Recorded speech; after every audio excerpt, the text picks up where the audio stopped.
So where do we come from? This is a very fundamental question, and especially in Italy, of course, where the Church, the Pope, the Roman Catholic Church is hosted. These philosophical questions of where we come from, where do we go, what is the origin of life, what is the origin of our universe, are very, very important questions to address. So what can we do from space? For example, all the objects that we see, that means everything on our planet, cars, houses, food, people, but also all the stars, all the galaxy, makes only 5% of our universe. There are 95% which we don't see.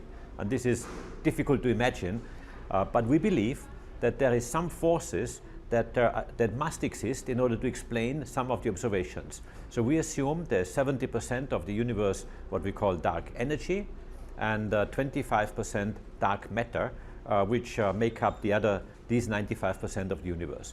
So the question, of course, is how does this all work? For example, our universe from the Big Bang into now has been expanding, which is normal, but this expansion is accelerating. This is going faster and faster, and this is strange because if it goes faster and faster, there must be a force that is accelerating this expansion. But we don't know today how this functions, and we cannot really explain.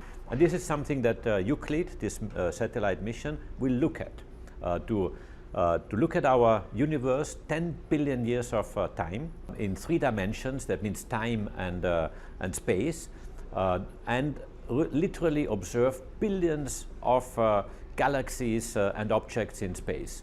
Billions, we expect about 5 billion will be mapped altogether over these 10 billion years.